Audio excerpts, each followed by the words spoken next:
জামাই ষষ্ঠী মানেই একটা আনন্দ, খাওয়া দাওয়া, উল্লাস, গল্প আড্ডা সব কিছু নিয়েই একটা বিশাল বড় পর্ব।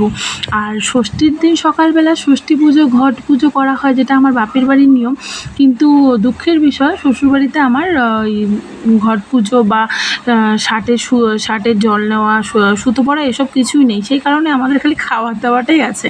তো সকালবেলা সমস্ত কিছু পুজো অর্চনা করার পর জেঠি এবং মা সমস্ত পুজো কমপ্লিট করেছে। তারপরে রান্নার পালা। তো আমি রান্নাটা করলাম। দুপুরবেলা জেঠির বাড়িতে নেমন্তন্ন ছিল, আর রাত্রেবেলা আমার হাজব্যান্ড রাত্রেবেলা আসবে, তো তার জন্য রান্না করছিলাম। সেই মাংস টাংস দিয়ে গেল। তো এবার পাঁঠার মাংসটা বেশ ভালো করে কষিয়ে নিচ্ছি। পাঁঠার মাংসের ঝোল করব, আর কাবলি ছোলা দিয়ে পাঁঠার কিমা দিয়ে একটা ঘুগনির মতন হবে, আর ফ্রাইড রাইস। তো তারপর সে যেহেতু দুপুরে আসবে না, তাই দুপুরে আর রান্নাবান্না ততটা চাপ পড়েনি, কিন্তু মাংসের ঝোলটা করে রেখেছি। আর দুপুরবেলা বৌদি নিমন্ত্রণ করেছিল আমাকে আর ছেলেকে। হাজব্যান্ডকেও বলেছিল, সে তো আসে না কোনো নিমন্ত্রণ, তার খেতে নাকি বড় অ্যালার্জি। তো আমরাই খেতে আসলাম অজ্ঞতা। তারপর খেতে আসার পর বৌদি রান্না করেছিল ইলিশ ভাপে, ডাল, কাঁঠালের এঁচোড়, চাটনি, দই মিষ্টি সব কিছু খেয়ে একদম মানে কি বলবো, আর খেতে খেতেই আজকে অবস্থা শেষ।